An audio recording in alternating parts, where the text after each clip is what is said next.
pourquoi est-ce qu'on s'intéresse ces dernières années autant à l'aménagement, au réaménagement des postes de travail? Devinez, voilà, je vous le donne en mille. Parce qu'on s'est aperçu que 50% du temps, un poste de travail est vide.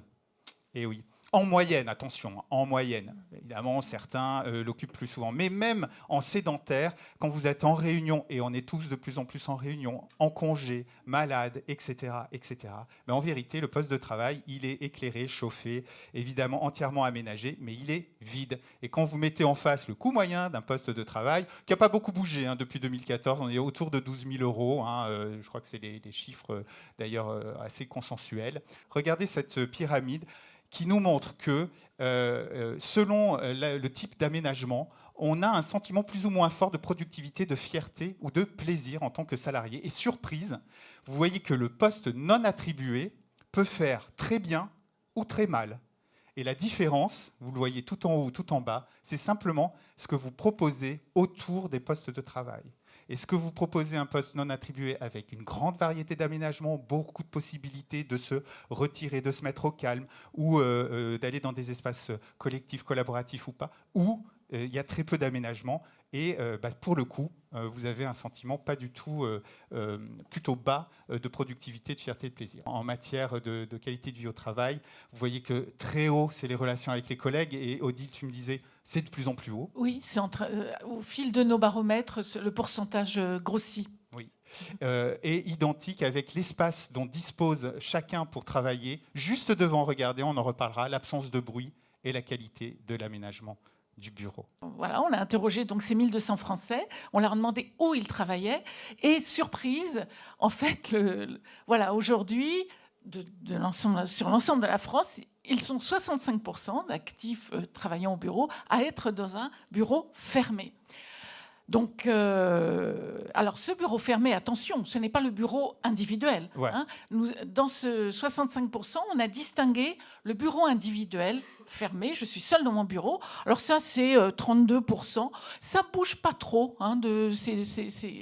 Depuis 3 baromètres, c'est à peu près. Enfin, donc le bureau individuel fermé fait de la résistance, clairement. Ouais. Et 33%, donc dans ce 65%, bureau individuel fermé, et 33% bureau fermé, mais collectif. À partir du moment où on est au moins 2, mais c'est un bureau collectif. Et ça, c'est un peu quand même en train de chuter, puisque au fil de nos baromètres, on voit bien que les gens qui travaillent dans ces bureaux collectifs, ces petits bureaux collectifs, c'est quand même en train de baisser. Au profit des espaces collectifs plus voilà. ouverts. Alors, les bureaux ouverts, effectivement, les bureaux ouverts, ça représente donc, alors c'est 65%, ça fait 35%. Et c'était une façon pour nous de vous montrer que le grand open space, celui dont on parle beaucoup, qu'on décrit, finalement, c'est marginal. C'est 16%, puisque les bureaux... effectivement, les bureaux ouverts de plus de 10 personnes, c'est 10%. Si vous rajoutez à ça les 6% de bureaux non attribués, vous voyez, c'est 16%. Donc, c'était une façon de dire, voilà, c'est la réalité aujourd'hui de la France, des gens qui travaillent au bureau. C'est quand même encore des bureaux fermés. Et c'est intéressant de voir que ceux dont la majorité des actifs en France disposent, c'est bien sûr le coin café. Et inversement, nous avons demandé aux gens s'ils disposaient de tous ces espaces un peu innovants dont on parle de plus en plus, ces espaces informels. Donc les espaces de convivialité, les bulles de confidentialité, les salles de sport, enfin bon, vous avez toute la liste énumérée. Et ce qui est intéressant, c'est de voir qu'effectivement, ils ne sont pas encore très présents, encore une fois, au niveau de la France entière, mais quand ils sont présents dans l'entreprise, ils sont très utilisés. Et surtout, ce qui est intéressant, c'est de voir que ce sont les espaces les plus faciles d'accès qui sont les plus utilisés. Chez 3M, on change de locaux et du coup, il y a une étude qui a été faite en interne de notre entreprise, mais ça peut déjà donner une indication, où ils ont analysé qu'en fait, il y avait en permanence au moins 2 postes sur 10 qui étaient laissés vacants. Donc, dans les nouveaux locaux aménagés, ils sont partis du principe qu'il y aurait 8 postes pour 10 personnes. Et sur les box qu'on met à disposition, parce que c'est vrai qu'on voit fleurir les box de retrait pour passer un coup de téléphone, pour se retirer un moment. J'en vois certains qui sont très utilisés, j'en vois d'autres je ne vais pas dire, mais peut-être que vous aurez la même analyse que moi, qui ne sont pas utilisés, mais on peut comprendre pourquoi des fois. Je pense déjà on les voit fleurir, c'est surtout dans les espaces, dans les open space. Là où on a créé de l'open space, là où on a demandé aux gens de travailler les uns à côté des autres, avec donc forcément le bruit induit. On a besoin de recréer dans ces espaces des endroits qui soient un petit peu plus cosy, dans lesquels les gens vont pouvoir se retrouver, soit pour un entretien, ça peut être le manager avec son collaborateur, des collaborateurs entre eux. Donc là, on voit fleurir ce genre de mobilier très particulier, ces silent box, soit individuels, qui permet à un individu de passer un coup de téléphone, ou à une petite équipe de travailler. Ça devient indispensable, et c'est là qu'on les retrouve les plus utilisés. Ouais. Mais les types de projets qu'on rencontre sont vraiment divers. Sur les 700 projets que traite le bureau d'études tous les ans à Villepinte, on va aussi avoir des situations de réduction d'espace, de nécessité de mettre plus de personnes, d'espaces de coworking qui sont également recherchés.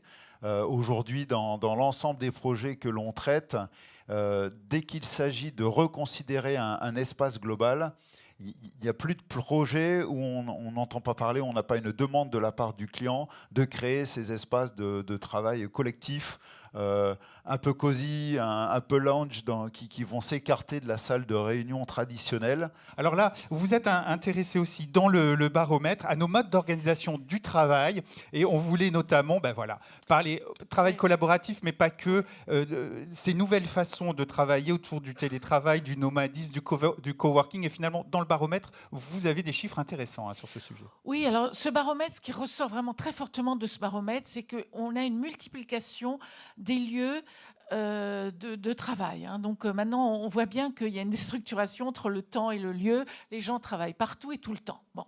Donc on a posé des questions. On leur a demandé d'abord s'ils télétravaillaient. Mais voilà, dans le cas d'un accord, est-ce que vous télétravaillez? Donc c'est toujours 25% et ça ne bouge pas. Mais effectivement, 50% des gens travaillent de temps en temps chez eux. Vous êtes intéressé aussi au nomadisme? Oui. Ben oui, parce qu'il y a un nomadisme, bien sûr, au sein même des entreprises. On en a beaucoup parlé à l'instant, grâce à cette multiplication des lieux qui permet de travailler un peu partout dans l'entreprise. Et puis, il y a aussi un nomadisme à l'extérieur de l'entreprise. Donc, comme vous le voyez, 28% des gens que nous avons interrogés sont des travailleurs nomades réguliers. C'est-à-dire, on leur a demandé s'ils travaillaient au moins plusieurs fois par semaine hors des locaux de leur entreprise. Donc, vous voyez, et c'est d'autant plus important en Île-de-France, d'ailleurs. 46%, oui.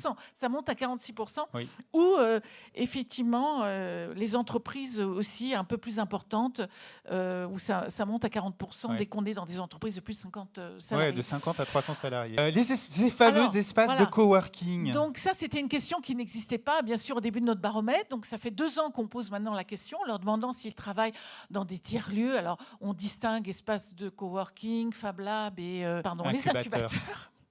Et en fait, c'est intéressant parce que alors certes, c'est encore modeste la fréquentation des espaces de coworking, mais c'est 31%, mais elle a doublé par rapport à il y a 2 ans. Y a-t-il un effet générationnel? Parce que souvent, quand je parle avec des sociologues, et vous en avez un éminent à la tête d'Actineo avec Alain Diribar, et souvent ils me disent mais non, il n'y a pas de différence, les jeunes, ils ont les mêmes attentes vis-à-vis du travail.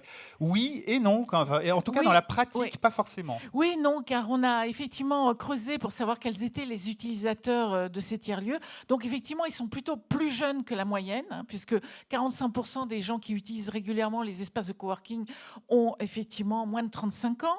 Dans ceux qui expliquent que l'espace de travail peut contribuer à la créativité, eh bien, les gens qui travaillent dans les espaces de coworking, effectivement, il y a une surreprésentation de gens qui pensent que l'espace peut contribuer, peut encourager à la créativité.